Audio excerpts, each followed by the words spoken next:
Faço minhas palavras dela, tá? Eu estava até brincando com o Gustavo, que assim, nossa, não dá para jogar ali não, porque tá mais confuso. Mas eu queria agradecer muito o convite de vocês, tá? A oportunidade de estar aqui ouvindo, conversando, vendo todo mundo. A Noa tem uma frase lá no começo da dissertação dela, que ela no agradecimento, que ela agradece ao Jacques, que ele diz para ela que ele só sopra a brasa, né? Então foi muito bom poder ver ouvir, sentir o sopro e a brasa, né? O Tarô já disse tudo que precisava ser dito, então. E eu também, assim, os comentários que eu vou fazer, você colocou 7, né, bem cabalístico, ele colocou 7 itens, e aí eu estou aqui que eu não vou falar de nenhum deles. Então, assim, a minha leitura levou para o outro lado, não assim, é óbvio, né, eu acho que os 7 itens que a Lua traz, de uma certa maneira, são os mais óbvios, né, mas eu quero... Né, eu fiquei imaginando por que eu estou aqui, né, então eu estou falando de outras coisas, falando ao redor daquilo ali, mas eu acho que de alguma maneira conversa, ecoa com o que você trouxe. E eu estava lendo um comentário antes de começar a escrever, terminando, eu estava lendo o texto da Noa, isso que eu estava falando do Vavá mais cedo, e eu realmente queria largar, assim, fiquei imaginando para você como a eficácia do contágio, da utopia, né, que eu falei, se eu simplesmente pedir demissão hoje, o que eu vou fazer? Eu passei horas pensando assim, gente, vai ser um prazer indescritível pedir exoneração. Eu vou fazer isso publicamente, eu vou fazer uma coisa completamente diferente, né, tendo em vista a situação da Universidade do Brasil atual. Era uma vontade, acho que eu vou lá para a Grécia me juntar à presidência do Sérgio Abreu. Mas, então, assim, isso foi, de uma certa maneira, aquilo que, como me afetou, né, em todos os níveis, né? E eu fiquei lembrando de o que isso significa, né? Eu me lembrei de um texto que eu li um tempo atrás, de uma antropóloga inglesa, que chama Sarah Green, que ela estava falando sobre um projeto que era o que ela chamava de anthropological knots, né? Nós antropológicos. Tem até esse nós engraçado que várias vezes no teu texto você fala de nós, eu penso em nós como pronome, depois descubro que são nódulos, né? E era nós antropológicos. E ela descreve esse knots antropológico, esse nós antropológico como um projeto, né? E para ela esse projeto tentava responder ou tentava tratar de duas questões, né? Uma que eu acho que tem a ressonância com o que você está fazendo aqui em termos acadêmicos, né, nesse sentido grande, assim, o que torna possível, ela é antropóloga, né, o que torna possível a antropologia no momento contemporâneo, né, e ela está dialogando com essa ideia de que as condições de possibilidade se alteram, né, para a antropologia, para a produção do saber antropológico. E a segunda, que eu acho que é mais relevante para mim, pelo menos lendo a Sarah Green, ela se pergunta o que a gente poderia considerar como uma intervenção antropológica. E o que ela quer dizer com intervenção, a maneira como ela está pensando em intervenção, são os modos de um engajamento antropológico com o mundo do qual nós, enquanto antropólogos, acadêmicos, sociólogos, fazemos parte, né? O que é esse engajamento? Ela não está pensando em engajamento em termos de engajamento político individual do intelectual em si, mas uma dimensão política da antropologia, no caso dela, né? Mas a gente pode pensar aqui também na sociologia política, mas em termos dessas implicações políticas dos diferentes modos de pensar, né? De pensar antropologicamente. E eu acho que não está nos 7 itens que você lista, mas me parece que é uma coisa que assombra, né, o texto, né, que eu li. Então ela está preocupada então com isso, que é um embrincamento, né, entre as várias antropologias, as várias etnografias e as várias dinâmicas históricas, né, que se refletem, se recriam, se transformam e transformam mutuamente com o nosso trabalho. E eu acho que para ela, né, pensando no que você está escrevendo, essa ideia do embrincamento tem a ver com essa impossibilidade, né, ou abrir mão do desejo de desfazer os nós entre a antropologia e esse mundo que a gente produz, ou que a gente está inserido, né, o não desejo de manter separado as esferas do que seria o acadêmico, né, e de essa coisa, o mundo, os momentos dos quais fazemos parte. E aí eu penso isso porque eu acho que, de uma certa maneira, a dissertação da Noa é claramente uma proposta de intervenção, nesse sentido que a Sarah, não é uma palavra que você usa, né? Então, assim, mas é a maneira como eu li, né? E talvez seja uma intervenção ainda no sentido mais radical do que o que ela está propondo. E aí eu fiquei pensando num outro texto, numa outra antropóloga também, que eu acho, depois eu te passo uma coisa que você vai gostar de ler muito mais do que a Sarah Green, porque a Sarah Green é muito certinha, ela é de Cambridge, então é aquela... a Kathleen Stewart, que é uma antropóloga americana, ela tem um livro mais recente que ela fala de uma ideia, ela fala de sintonização atmosférica, né? Ela fala de uma ideia, atmospheric attunement, né? E então não é uma sintonia, mas uma sintonização, né? Essa ideia de fazer, do processo, da coisa em andamento. E ela está pensando nisso em relação a uma produção de uma escrita, né? De uma escrita etnográfica, novamente no caso dela é antropóloga, né?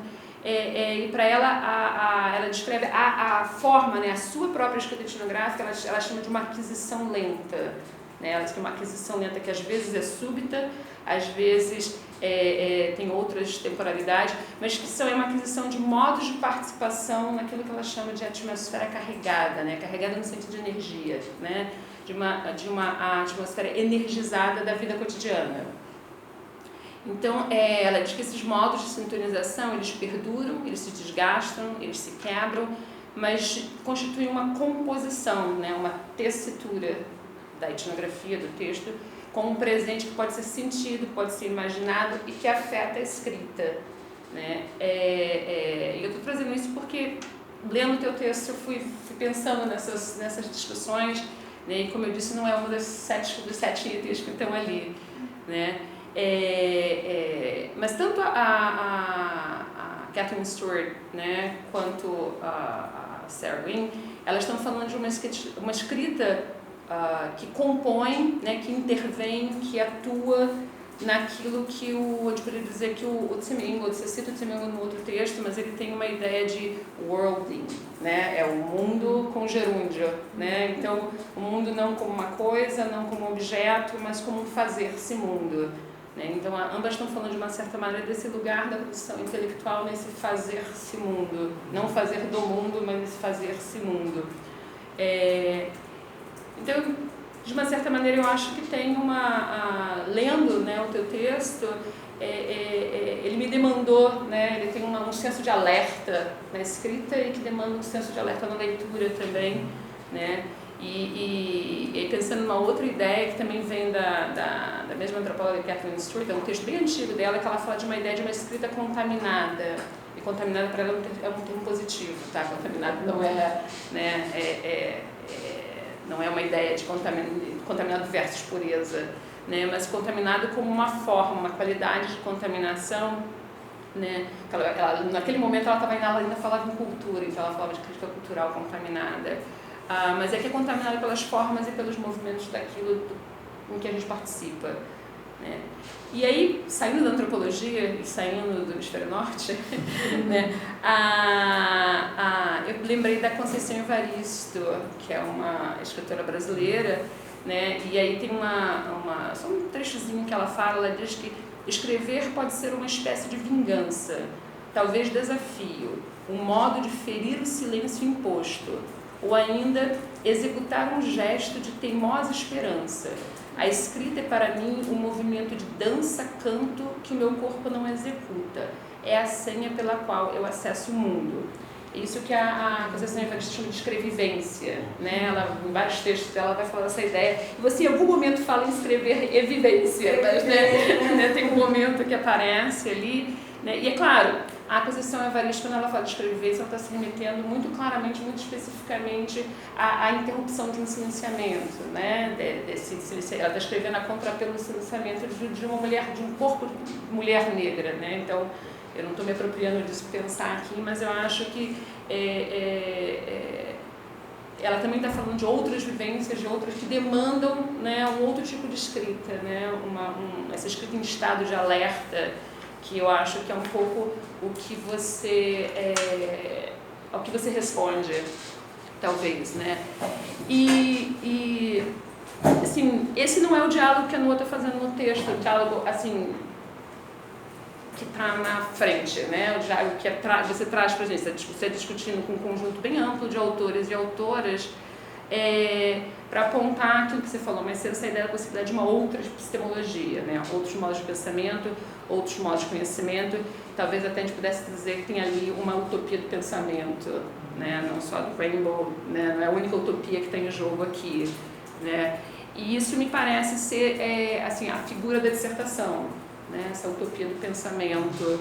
Até quando o Jacques me falou, me convidou, eu disse, que alguém que esteja aberto, né? Então eu acho essa possibilidade dentro da academia de a gente ouvir a utopia de uma escrita, da uma epistemologia.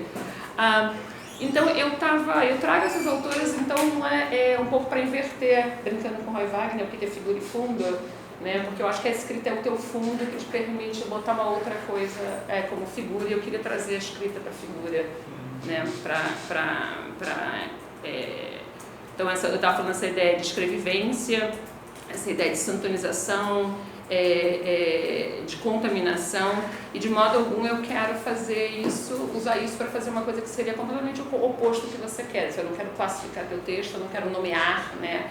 Mas eu quero, eu acho que trazer à tona algo que é importante, né? E que não está presente na discussão de vários autores que você traz, que estão tratando a epistemologia, mas a forma escrita, escrever, não é relevante. É quase como se, apesar de você discutir a linguagem, falar da linguagem, é quase como se o nosso texto acadêmico, no final, ele não precisa ser refletido, né? Ele pode ser o mesmo, né?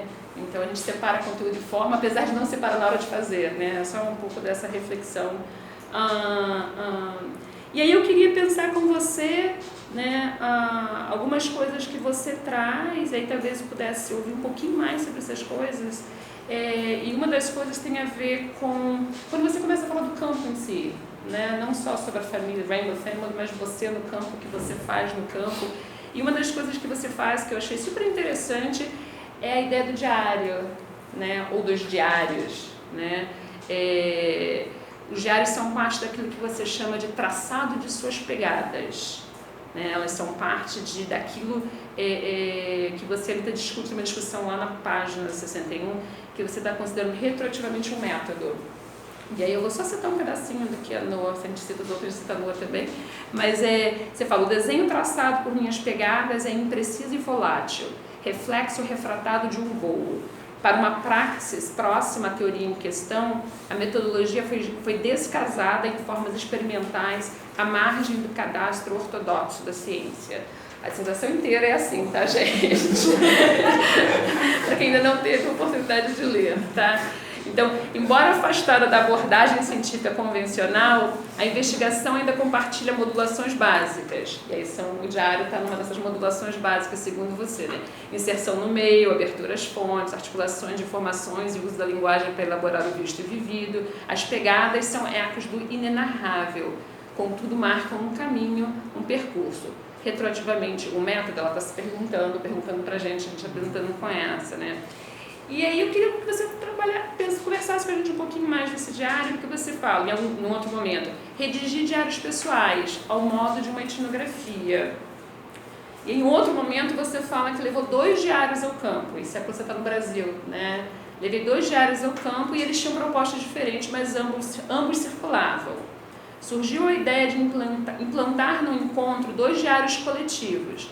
2 cadernos acompanharam minha próxima imersão.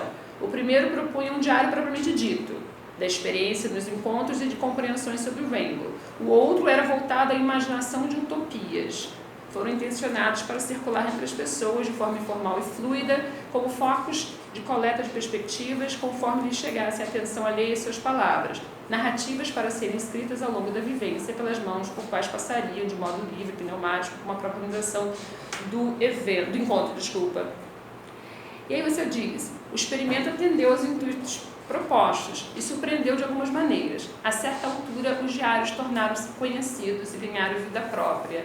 Então, esses são vários pedaços que eu juntei de vários lugares onde você fala do diário, mas eu confesso que eu fiquei um pouco confusa, assim, entre o que é esse diário, qual é o estatuto do diário, como é que ele aparece, né?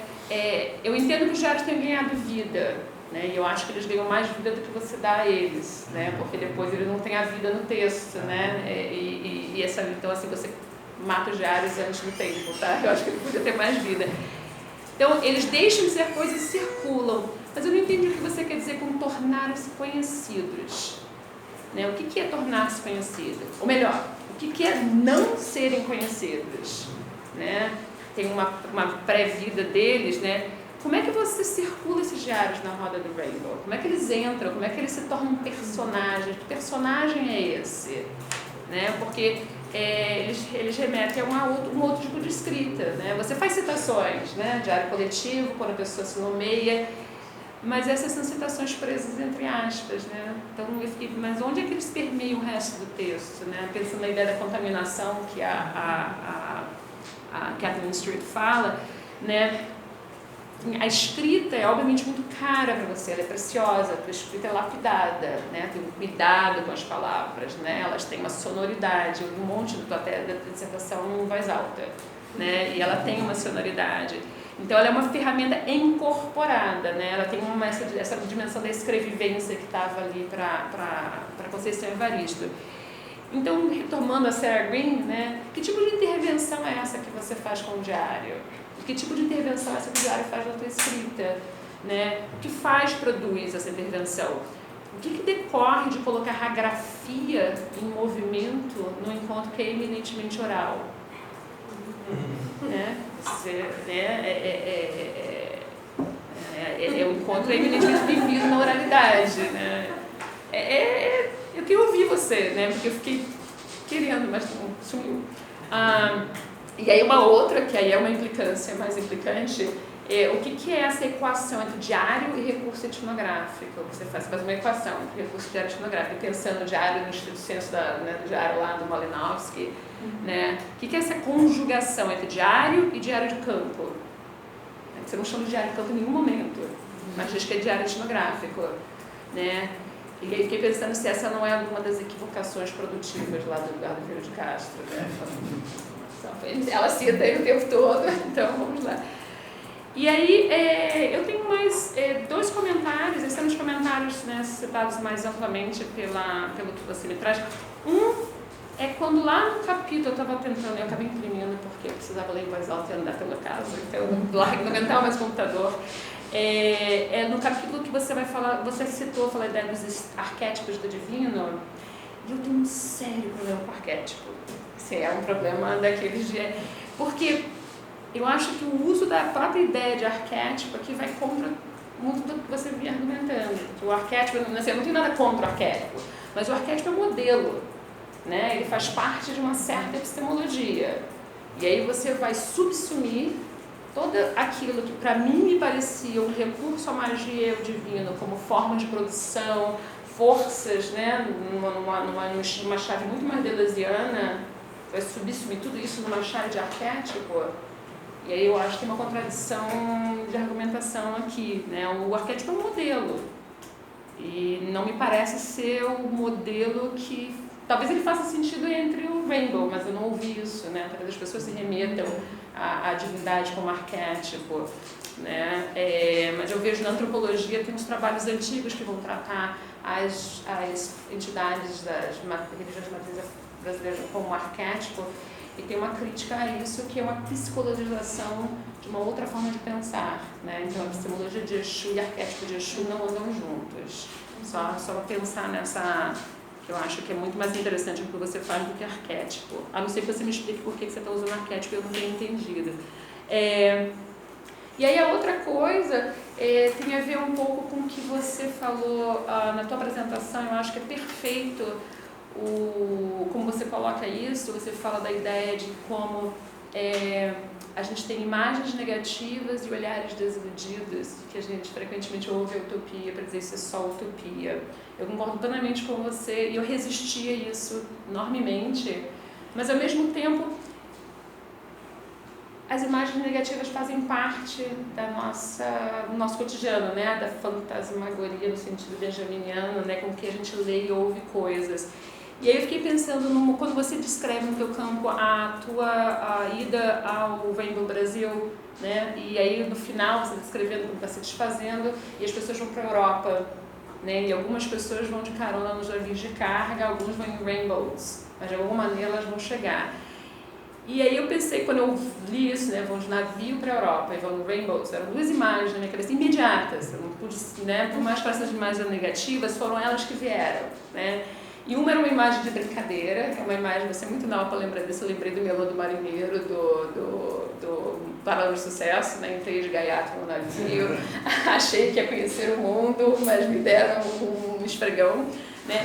E essa é uma imagem, né, eu fui procurar a letra que eu não lembrava mais, mas mas a outra não é tão jocosa porque me veio justamente, as imagens que me vieram são os barcos à deriva no Mediterrâneo, né, a nova versão contemporânea da nau dos lobos do Foucault, que não pode chegar às margens, né? São os imigrantes nos barcos à deriva, não, outro tipo de nomadismo, né, mas que não tem um lugar para chegar, né? Então eu fiquei pensando, né, nos barcos dos sonhos interditos ressonando com os sonhos da utopia, né? E fiquei pensando,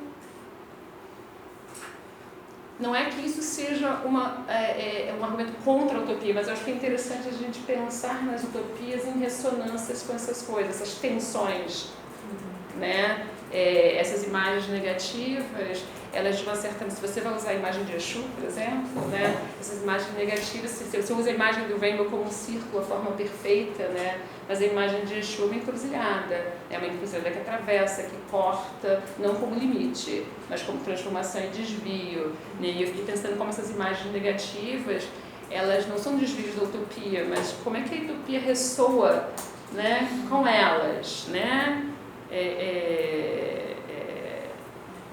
Quando você descreve o acampamento, a tua passagem nos vários acampamentos na Europa, por exemplo, né, eu acho que ali você chega perto disso que eu estou pensando quando você fala do impedimento da fixação, por mais efêmera que seja, dos acampamentos na Áustria, que a polícia obriga, são 7 deslocamentos, mas eventualmente consegue. E eu fiquei pensando... Fora da Áustria, mas eu fiquei pensando assim, as imagens novamente são as imagens dos campos de refugiados, né, entrando na Europa, e eu fiquei pensando o que é aquilo que permite uma fixação do campo de refugiado, mas não permite essa, mas permite outros lugares. São imagens que realmente ficaram ressonando na minha cabeça, e eu lembrei muito dos filmes, eu não sei se você conhece ele, que é um diretor romani francês, que é o Tony Gatlif.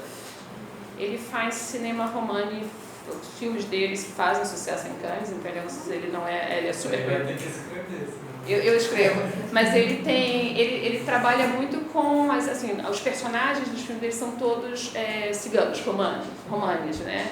E ele trabalha muito com isso, com essa movimentação, as imagens dos refugiados, esse movimento, e no romani é o contrário, né? É um nomadismo proibido, né? As pessoas não querem que eles se fixem, né? Versus essa ideia do Rainbow, que as pessoas eles podem ficar na Itália porque você sabe que você vai embora, né? A efemeridade é o que permite que ele exista também de uma certa maneira.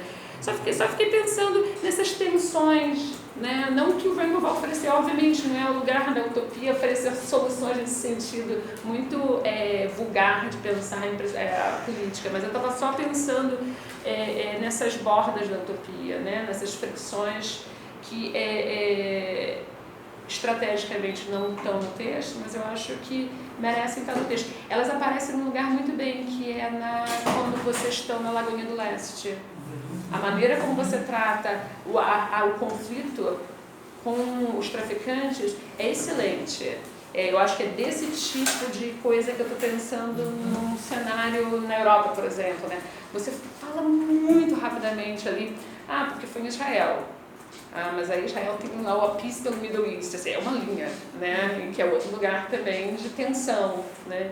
Então fiquei pensando como não valeria no futuro, num artigo, quando você escrever, né, que essas tensões sejam tratadas de um modo, o mesmo cuidado talvez, o mesmo modo como você trata a presença dos traficantes na Lagoinha do Leste, né? A ideia como você faz aquela imagem das pessoas sentando em círculo e cantando mantra e a resposta dos traficantes é muito boa, é muito boa, é uma imagem muito poderosa, né? Porque eu acho que tem, assim, quando eu falo dessas imagens, eu não estou fazendo, na época do Occupy, lembra? A gente ouviu toda aquela crítica muito vazia, que era que o problema do Occupy é que ele não tinha norte, que ele não tinha propósito, que ele não tinha direção. É sempre a mesma crítica que se faz a qualquer coisa que seja, que tenha, né, esse viés anarquista, utópico, é que você precisa ter uma forma pré-reconhecida para que a gente possa lidar com você.